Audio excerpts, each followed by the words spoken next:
A 7-goal thriller. City, it goes from bad to worse. I'm Alex, welcome back to my channel. Today we're going to be going through the WSL's weekend results. All that drama, starting with City versus Arsenal. Let's get into it. We know about City's injury troubles, but Arsenal have also got a few players missing, especially on that left-hand side. Katie McCabe is obviously suspended from that red card against Chelsea, and Caitlin Ford, who's had such a good season so far with an injury, and I think she's a player that really brings pace to this Arsenal squad. So I wasn't sure how they'd line up, but I think Blacksenia starting was definitely the right thing to do. Just that quick play up top, particularly when Man City have been leaking goals at the back. Oh my god, they went into this game with the worst goals conceded out of all of the top 4 teams. 14 goals they conceded so far, most of those since Alex Greenwood obviously got injured. Their back 4 is really struggling without her. We saw in the Manchester derby that United coming out aggressively, high pressing, City just couldn't deal with it at the back. They forced mistakes and they went down 2 goals pretty early. And we saw the same thing happen here.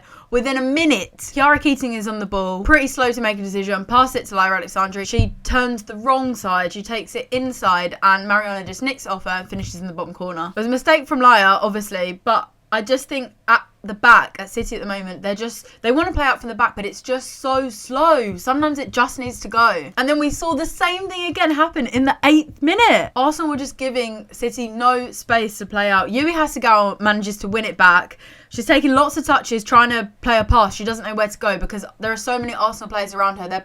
They're pressing so high. She plays it back to, I think it's Kirsten Kasparov this time, who plays it back centrally, I think to Jill Roord. And then Lotte Wieber-Moy, who's playing centre-back, is up so high that she wins the ball back again. I just don't know why Kirsten Kasparov didn't play it out wide then to Fagino. Lotte obviously wins the free kick. Cara Cooney-Cross plays such a good ball in. Lotte gets on the end of it and gets her first goal of the season. And it's 2-0 to Arsenal. I think after the first 15-20 minutes, whether it was Arsenal dropped off a little bit or City just managed to get some control back, they then got back in possession. They then had 10 shots before half-time and get a goal back through Mary Fowler. Arsenal came out in the second half and they looked a bit more in control again, a bit more aggressive, and they were trying to press City. And then obviously they went on to win it. Let's just talk about that penalty quickly. Definitely not a penalty outside the box. I think even then it was a bit soft, but I think it's probably going to be given just because Steph Catlett went across the back of her legs.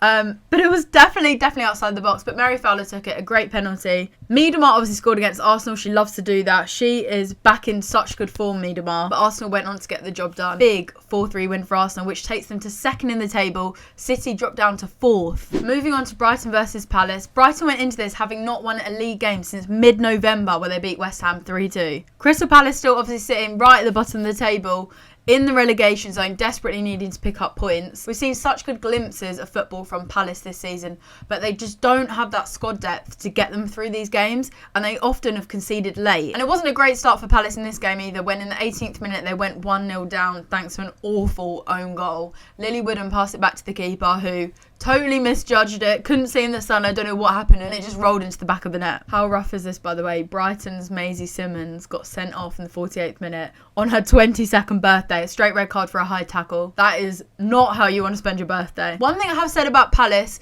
is that even though they don't have that squad depth to really switch the game up in the second half, they never give up. They keep fighting till the end. And that really proved itself in this game when they got a late equaliser. It was the own goal scorer herself, Lily Woodham, who made up for it by setting up Mai Kato in the 88th minute.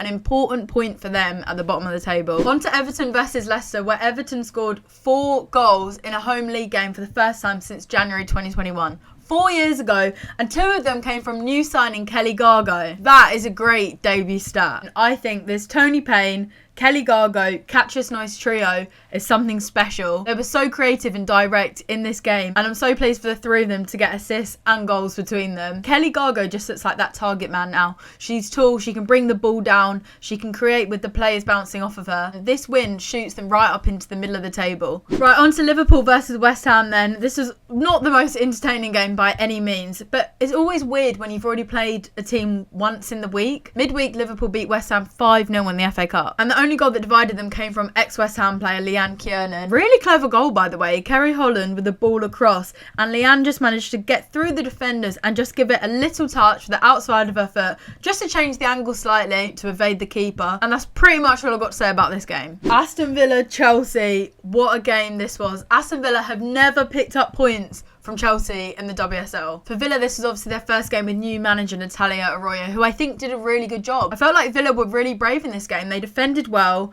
They tried to play. The possession was about equal throughout the whole game. Lucy Parker really stood out in this game for me. She was a great matchup for Mayra Ramirez, who is such a fantastic player. And so many defenders find it really difficult to play against her with her power, her directness, her footwork. But Lucy Parker did such a good job. She was brave, she stood up, she made some last-ditch tackles that weren't fouls. She made an important block that was definitely going to be a goal early on in the game. And Villa almost took the lead in a second half. A great bit of play between Jordan Nobbs, Rachel Daly with a cheeky back heel, and Kirsty Hansen running in behind. She looked up, saw Hannah Hampton off a line, and it was a great strike over Hannah Hampton's head, who just about managed to get some fingertips to it, and it hit the bar. I felt so bad for Villa that didn't go in, because what a goal that would have been. But for Chelsea, just like the game against Arsenal, it was the substitutes that made the difference.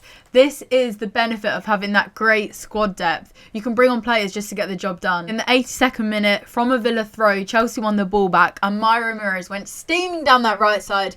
And this was pretty much the only time in the game that Lucy Parker couldn't catch up with her. She played a dangerous ball across the box. Micah Hermano was there to probably tap it in, but Sarah Mayling, oh, devastating. She just about got there first. I think probably couldn't get her body quite right. Kicked it, tried to clear it with the wrong foot, and it went in the goal. An own goal in the 88th minute against Chelsea, who they've never picked up points against before.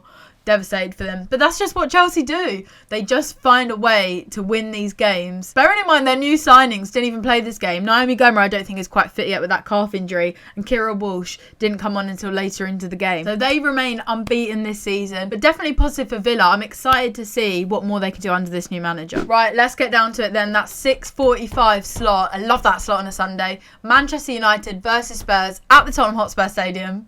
I think I said it right this time. Spurs, we just haven't seen the best of them yet. That possession football they want to play under Robert Villaham has just not been working recently. Particularly, I think, because of that injury to Sumanen, who is that playmaker in midfield. And obviously having lost Grace Clinton last year, who was such a good playmaker as well. In this game, they started new signing Rybrink, who played more defensively, which allowed Oros to push up a little bit more. And I think she had a really good game. I think Hayley Rasso, she's so good on the ball. Just driving forward. Sometimes even literally driving across the pitch to try and make something happen. But let's talk about Manchester United. It was only 1-0, but they had 17 shots in this game. 2 on target, I guess. But they just look so good this season. This confidence that they've got in them.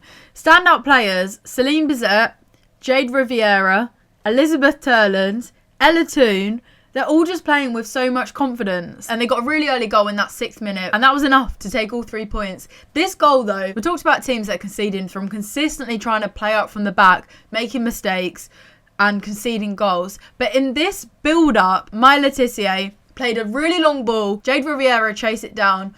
Pretty poor ball into the box to no one. But she gets another chance, plays it in, and Elizabeth Turland, the finish. She holds her run, gets past Ash Neville, times it perfectly, volleys it into the back of the net.